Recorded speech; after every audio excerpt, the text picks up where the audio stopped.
आपने देखा होगा कि बहुत से लोग बाएं कंधे से दाएं बाजू की ओर एक कच्चा धागा लपेटे रहते हैं। इस धागे को जनेऊ कहते हैं। जनेऊ 3 धागों वाला एक सूत्र होता है। जनेऊ को संस्कृत भाषा में यज्ञोपवीत कहा जाता है। यह सूत्र से बना पवित्र धागा होता है, जिसे व्यक्ति बाएं कंधे के ऊपर तथा दाएं भुजा के नीचे पहनता है, अर्थात इसे गले में इस तरह डाला जाता है कि वह बाएं कंधे के ऊपर रहे और दाहिनी तरफ इधर निकल आता है। इस करदर पहनते हैं। 3 सूत्र इसमें होते हैं, 3 धागे होते हैं। 96 अंगुल का प्रणाम कहा गया है इसको। जनेऊ में मुख्य 3 धागे होते हैं। यह 3 सूत्र देवऋण, पितृऋण और ऋषि ऋण के प्रतीक होते हैं और यह सत्व, रज और तम का प्रतीक है।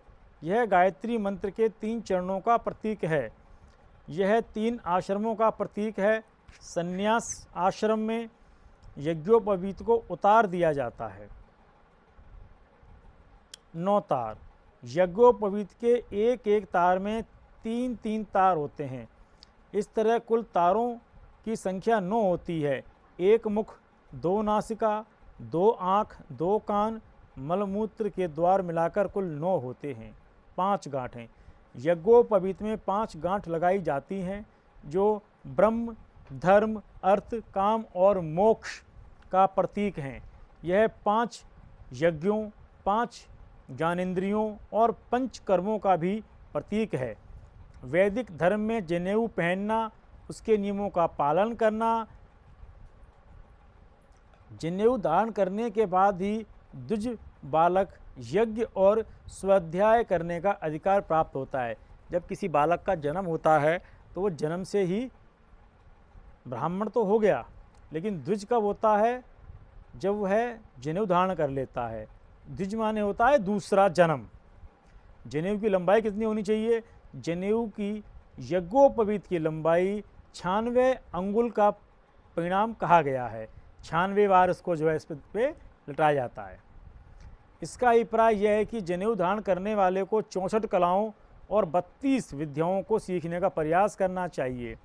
4 वेद, 4 उपवेद, 6 अंग, 6 दर्शन, 3 सूर्य ग्रंथ, 9 अरण्य मिलकर कुल 32 विद्याएँ होती हैं।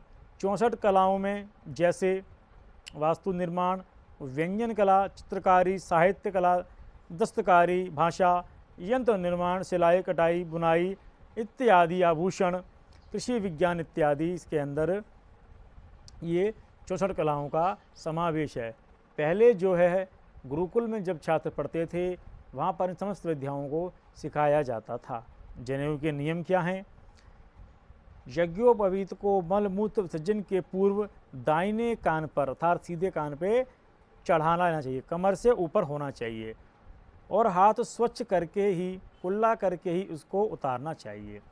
इसका मूल भाव यह है, यज्ञोपवीत कमर से ऊंचा हो जाए और अपवित्र न हो। अपने वत्सलीनता के संकल्प का ध्यान इसी बहाने बार बार किया जाए। यज्ञोपवीत का कोई तार टूट जाए या 6 माह से अधिक खराब हो जाए तो उसको बदल लेना चाहिए। खंडित यज्ञोपवीत शरीर पर नहीं रखते। धागे कच्चे गंदे होने लगें तो पहले ही बदल देना चाहिए। जन्म मरण के सूतक के बाद से बदल देना ही चाहिए। यज्ञोपवीत शरीर से बाहर नहीं निकाला जाता। साफ करने के लिए उसे कंठ में पहने रहकर ही घुमाकर धो लेते हैं। भूल से उतर जाए तो प्रायश्चित करें। मर्यादा बनाए रखने के लिए उसमें चाबी के गुच्छे आदि ना बांधें। इसके लिए विभिन्न व्यवस्था रखें। हम देखते हैं कि बहुत से लोग चाबी बांध लेते हैं जनेऊ के अंदर, ये गलत चीज़ है। बालक जब इन नियमों का पालन करने योग्य हो जाए तभी उसका यज्ञोपवीत करवाना चाहिए। अब इधर देखते हैं चिकित्सा की दृष्टि से क्या है।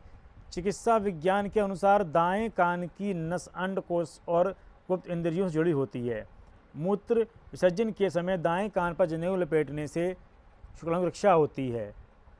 वैज्ञानिकों के अनुसार बार बार बुरे स्वप्न आने की स्थिति में जनेऊ धारण करने से इस समस्या से मुक्ति मिल जाती है। कान में जनेऊ लपेटने से मनुष्य की सूर्य नाड़ी जागरण हो जाती है। कान पर जनेऊ लपेटने से पेट संबंधित रोग इत्यादि, रक्तचाप इत्यादि समस्याओं से बचा जा सकता है। माना जाता है कि शरीर के पृष्ठभाग में पीठ पर जाने वाली एक प्राकृतिक रेखा है जो विद्युत प्रवाह की तरह काम करती है। यह रेखा दाएं कान से लेकर कमर तक स्थित है। जनेऊ धारण करने से विद्युत प्रवाह नियंत्रित रहता है, जिसमें काम क्रोध पर नियंत्रण रखने के लिए आसानी होती है। जनेऊ में पवित्रता का एहसास होता है। यह मन का बुरे कार्यों से बचाती है।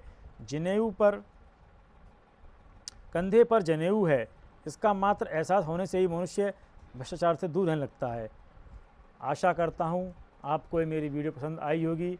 पसंद आई है कृपया लाइक करें, शेयर करें, सब्सक्राइब करें। सभी लोगों को ज्ञान प्रसार भारती में इसी प्रकार बढ़ाते रहें। मेरे चैनल को सब्सक्राइब करें। जय जय श्री राधे बांके बिहारी लाल की जय।